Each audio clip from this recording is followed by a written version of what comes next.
बिस्मिल्लाहिर्रहमानिर्रहीम। बिजनेस ऐसी चीज़ है जिसको हर कोई करना चाहता है और हर कोई नहीं करता। मतलब हर बंदा जो है वो डिज़ायर रखता है, लेकिन वो इस खौफ से कि लॉस हो जाएगा वो इसकी साइड के ऊपर जाता ही नहीं, सोचता ही नहीं, और यकीन लॉस होता है। लेकिन इस लॉस से बचने के लिए क्या किया जा सकता है वो मैं आपको कुछ अपने पर्सनल एक्सपीरियंस शेयर कर देता हूँ। मैं शुरू से ही मतलब एजुकेशनल टाइम से ही मेरी लस्ट थी कि मैं कुछ कमाऊँ कुछ ज़्यादा। ये सब गरीब लोग बेचारे जो होते हैं, मिडिल क्लास या लोअर मिडिल क्लास, उनकी एक ही लस्ट होती है कि भाई वो सारा कुछ जो घर में नहीं है वो सब कुछ हासिल किया जाए। अगर साइकिल है तो मोटरसाइकिल हासिल किया जाए, मोटरसाइकिल है तो गाड़ी हासिल की जाए। तो इस तरह की लस्ट हर बंदे में होती है, लेकिन उस लस्ट को अचीव करने के लिए हिम्मत और प्लानिंग किस तरह से की जाए ये उनको समझ नहीं होती। अच्छा, तो अब अगर आपके पास लस्ट है कि आपको कुछ बनना है, कुछ मतलब प्रोग्रेस करनी है, कुछ अमाउंट वाइज, बिजनेस वाइज, दौलत के हिसाब से, स्टेटस, रुतबा, यही चीज़ें देखी जाती हैं। आप अगर अपनी रोज़मर्रा ज़िंदगी में देखें तो पैसा सब कुछ आपके प्रॉब्लम को आसान कर देता है, और ये ठीक भी। अगर कोई नहीं मानता तो वो मैं नहीं समझता कि वो ज़्यादा समझदार है। तो अगर पैसा हो तो आपकी बहुत सारी आपको फैसिलिटेट कर देता है, आपको सुकून की तरफ या कंफर्ट की तरफ ले जाता है। सुकून चले छोड़े, मतलब बंदा कंफर्टेबल होता है अगर उसके पास पैसा हो। तो अब पैसा कैसे कमाया जाए? जॉब में तो कभी पैसा नहीं कमाया जा सकता। जॉब तो आप 20-25 के बाद जेब खाली हो जाती है और उसके बाद समझ नहीं आती कि खर्चा कहाँ से निकले। बिजनेस ऐसी चीज़ है जहाँ से आप लाखों नहीं, करोड़ों भी नहीं, उससे भी आगे अनलिमिटेड इनकम। जितने आपके आइडिया स्ट्रॉन्ग होंगे, जितनी आपकी इंटेलेक्चुअल क्वालिटी बेहतर होगी, जितना आपका मार्केट के ऊपर नज़र होगी। एक सिंपल सी बात है, मैं अभी शुरू से मतलब ये सब चीज़ें मैं अपनी बता रहा हूँ तो इसलिए आप समझें कि मैं जो भी बता रहा हूँ ये मेरे साथ गुजरा है। तो मैं हर बंदे को देखता था तो मैं सोचता था कि यार ये किस तरह से कमा रहा है। अगर कोई सब्जी वाला है तो ये कैसे कमा रहा है, अगर गोश्त बेच रहा है तो कैसे बेच रहा है। आप किसी बंदे को भी देख लें, कोई मिल ऑनर है तो ये कैसे कमा रहा है, कोई जिस जगह आप काम कर रहे हैं वो कैसे कमा रहा है। तो मुझे कुछ टाइम एक छोटी जगह पे जॉब करने का मौका मिला, ट्रेडिंग कंपनी थी। तो लेकिन वहाँ से मैंने जो लर्न किया वो बहुत ज़्यादा था।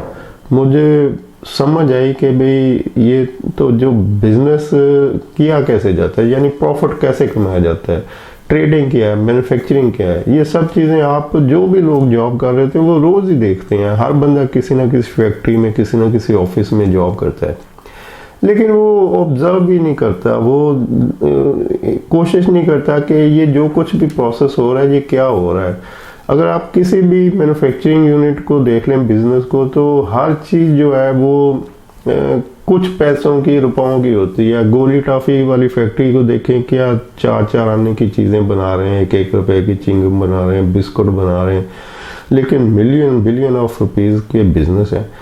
तो टेक्सटाइल में चले जाएं तो वही 200-300-500 रुपये गज वाला कपड़ा, कोई कुछ भी देखेंगे जाके तो हर चीज़ की एक नॉमिनल सी प्राइस होती है, लेकिन जब उसका वॉल्यूम बढ़ता है तो वो बिजनेस बन जाता है, प्रॉफिट भी मैक्सिमम हो जाता है। तो अब ये सारा जब आप ऑब्जर्व करेंगे कि ये लोग इस तरह से बिजनेस कर रहे हैं, ये चीज़ बना रहे हैं, इसमें इतना प्रॉफिट है और इतना इनका वॉल्यूम है, तो उसके बाद देखेंगे इसके पीछे टाइम कितना लगा है, इसको यहाँ तक पहुँचने में, इस वॉल्यूम के ऊपर पहुँचने में टाइम। प्रोडक्ट तो वही है कुछ रुपयों की या कुछ 100 रुपयों की।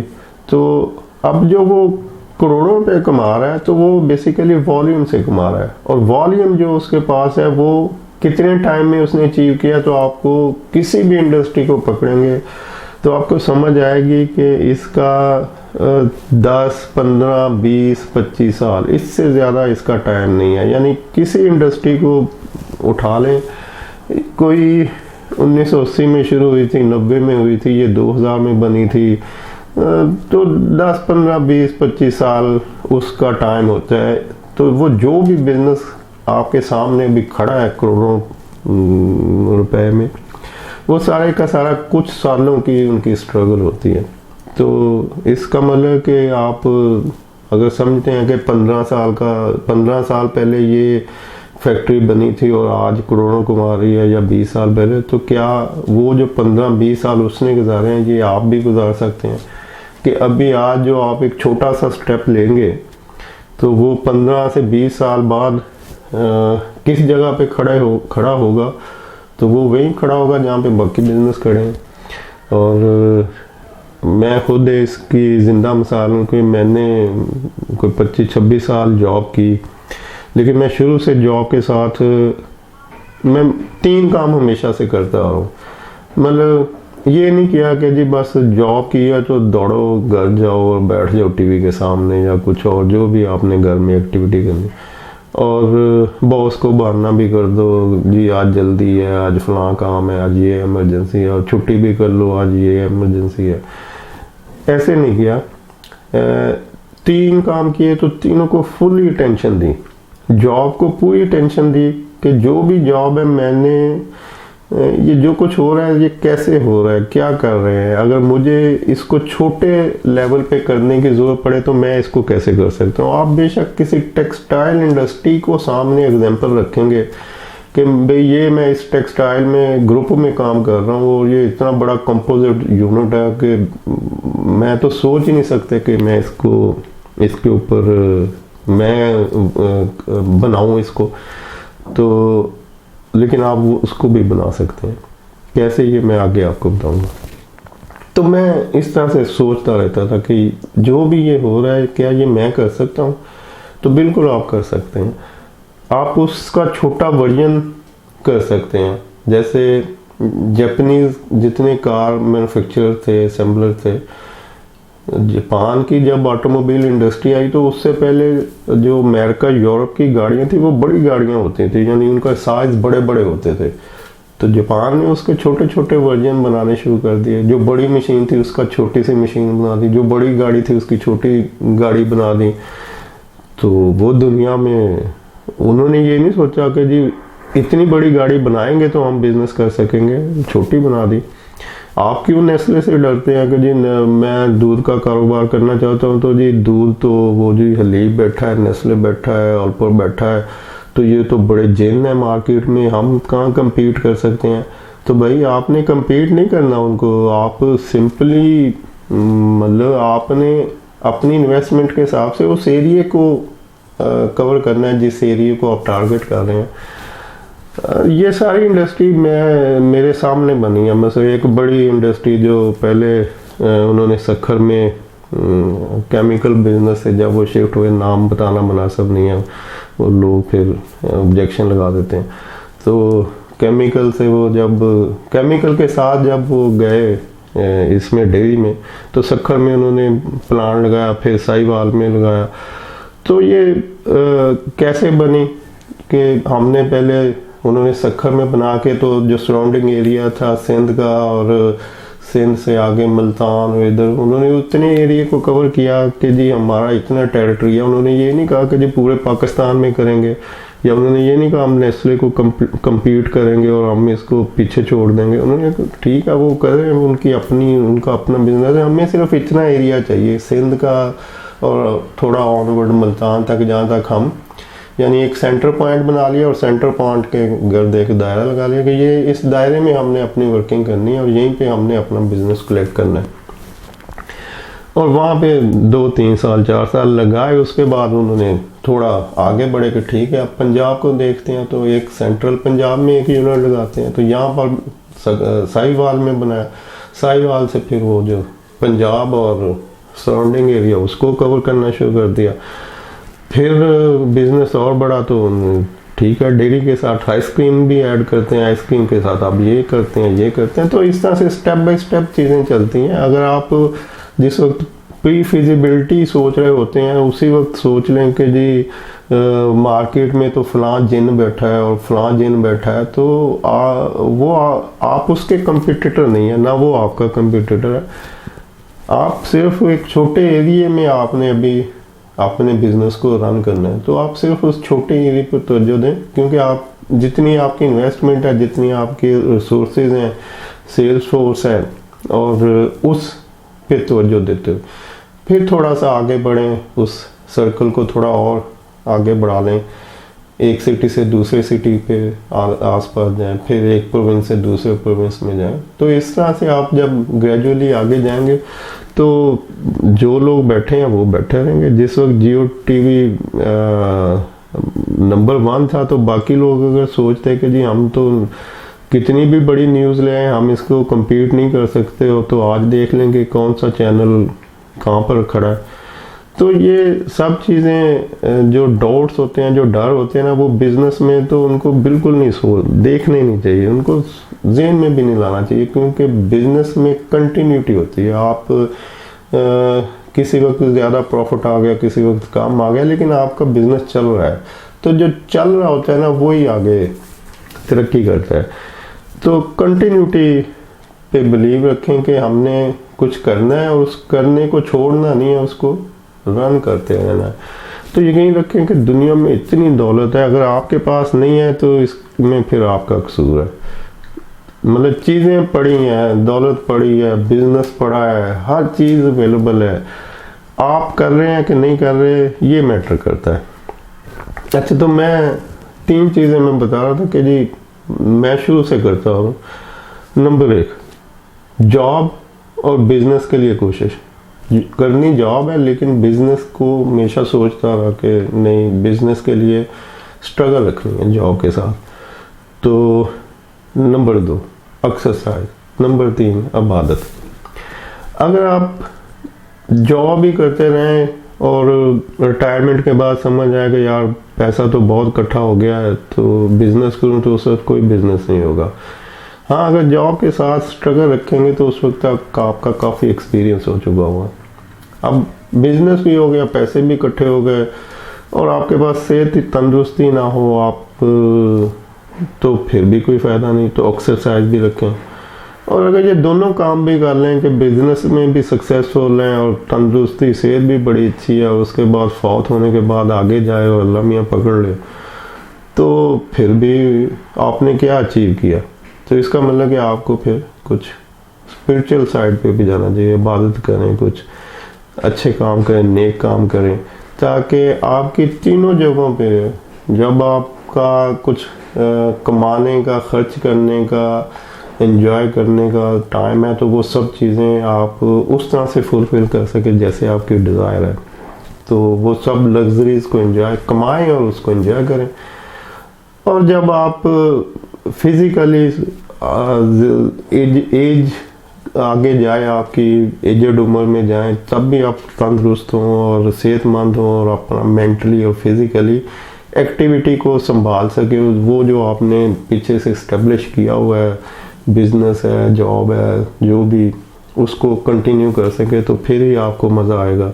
और फिर जब आप मरने लगे तो तब भी आप मुतमईन हो कि यार ठीक है, अच्छी ज़िंदगी भी गुजर गई, सेहत और तंदुरुस्ती के साथ भी गुजर गई, और चलें कुछ अच्छा काम भी किया हुआ है जो आपको याद हो गया, यहाँ ये चीज़ें तो मैंने बहाल की हैं, तो बाकी अल्लाह ताला माफ़ करने वाला है। तो उससे भी आपकी ज़िंदगी भी आसान, आखिरत भी आसान। तो हमेशा सिर्फ जॉब के ऊपर बिलीफ ना रखें, ना ट्रस्ट रखें, ना उसके लिए कि जी बस मैंने सुबह 8 से 5 बजे तक जॉब कर लिया या 9 से 6 तक ऑफिस ड्यूटी कर लिया, तो अब मेरा जुम्मा ख़त्म है। जो भी 1-8 लाख सैलरी आ रही है, ये घर वाले जाने और उनका काम जाने, घर चले ना चले, मैंने कमा के दे दिया है। तो अब मेरा जो बाकी का टाइम है वो दोस्तों के लिए है, वो किसी और एंटरटेनमेंट के लिए है, कोई ऐसे। तो अगर इस तरह से करेंगे तो फिर आप, वो बहुत सारे लोग जो बेचारे सारी उम्र नौकरी में ही गुजार देते हैं, तो वैसे ही चलता रहेगा। तो हमेशा आज के लिए जो हो रहा है वो उसको भी करें, और कल और आगे जो आप अचीव करना चाहते हैं उसके लिए भी करें। अभी जो आपको मिल रहा है वो आपने जो पीछे अपने आप को स्ट्रगल की, लेबर की, जो हार्ड वर्किंग की, एजुकेशन ली, जो एक्सपीरियंस लिया, उसकी बेस पे आपकी आज वाली इनकम है, वो सैलरी है या बिजनेस में से है, वो आज आप जो भी कमा रहे हैं वो पीछे जो आपने किया वो है। अब अगर आप आगे कुछ इससे ज़्यादा डिमांड करते हैं तो फिर आज का टाइम कुछ और करने मिल गए, कुछ और सीखने मिल गए, कुछ और स्किल्स बढ़ाएं, अपनी बिजनेस की बढ़ाएं, जॉब की बढ़ाएं, या किसी भी साइड पे जहाँ पे भी आप समझते हैं कि मैं यहाँ से कमा सकता हूँ, इसको मैं कंटिन्यू रखूँगा कि हर जो जॉब होती है ना वो बेसिकली बिजनेस होती है। लोगों को समझ नहीं आती, हर बंदा बिजनेस कर रहा है, वो जॉब नहीं कर रहा है, लेकिन वो उसको ट्रीट जॉब करता है। वो कहता है जी बस मेरी सैलरी मिल गई, मेरी जॉब खत्म हो गई। अब बेसिकली वो बिजनेस कर रहा होता है। जो ऑनर है वो बिजनेस नहीं कर रहा होता, वो तो सेठ तो बैठा है, उसने तो वो तो इन्वेस्टर है, उसने इन्वेस्टमेंट की है, उसके पैसे लगे हैं, उसका दिमाग नहीं लगा हुआ है। दिमाग तो आपका लग रहा है। जो लोग काम करते हैं सुबह से शाम तक, जो एफर्ट्स करते हैं, सप्लाई चेन की प्रॉब्लम आ गई, प्रोक्योरमेंट की प्रॉब्लम आ गई सर, तो ये कौन, मालिक तो नहीं हल कर रहा है, ये तो प्रोफेशनल जो बैठे हैं वो हल कर रहे हैं, जो जॉब कर रहे हैं। और जो जॉब करता है वो समझता है मैं तो जॉब कर रहा हूँ, और बेसिकली तो आप उस बिजनेस को रन कर रहे हैं, आप ही हैं जो उस बिजनेस को चला रहे हैं, बस पैसे उसके लगे हुए हैं, काम आप कर रहे हैं। तो इसको आगे कंटिन्यू करेंगे कि किस तरह से आप अपनी जॉब को अपना बिजनेस बना सकते हैं। आपकी कोई भी जॉब हो, आपकी क्वालिटी कंट्रोल की जॉब हो, आपकी प्रोक्योरमेंट की जॉब हो, आपकी एचआर की जॉब हो, अकाउंट फाइनेंस की हो, एडमिनिस्ट्रेशन की हो, आप गार्ड हैं, आप स्वीपर हैं, आप टी बॉय हैं, फोटोकॉपियर हैं, छोटी से लेके बड़ी जॉब तक जो भी बंदा जॉब कर रहा है वो बेसिकली बिजनेस कर रहा है, और बिजनेस कर सकता है अगर वो अपने उस एक्सपीरियंस को यूटिलाइज करते हुए बिजनेस की साइड पे सोचे, क्योंकि वो उस बिजनेस का पार्ट है जिस बिजनेस में वो इन्वॉल्व, जिस जगह पे वो जॉब में इन्वॉल्व है। लेकिन वो समझता कि नहीं मैं तो जॉब कर रहा हूँ। तो ये किस तरह से वो अपने जॉब को बिजनेस में कन्वर्ट कर सकता है। जैसे मेरी उम्र गुजरी procurement, supply chain, import export, तो मैंने तो नहीं कहा कि भाई प्रोक्योरमेंट वाले कौन सा बिजनेस कर सकते हैं और कैसे सक्सेसफुल हो सकते हैं। तो मैंने अपनी जॉब को बिजनेस में कन्वर्ट कर लिया और सक्सेसफुली और प्रॉफिटेबल बिजनेस में किया। तो ऐसे आप किस तरह से अपनी जॉब को बिजनेस में कन्वर्ट कर सकते हैं। हाँ, आप एचआर में हैं, आप अकाउंट फाइनेंस में हैं, आप क्वालिटी कंट्रोल में, आप प्रोडक्शन में हैं, कोई भी है, तो इसको नेक्स्ट कंटिन्यू करेंगे कि आप अपनी जॉब को बिजनेस में कैसे कन्वर्ट कर सकते हैं। थैंक यू, अल्लाह हाफिज़।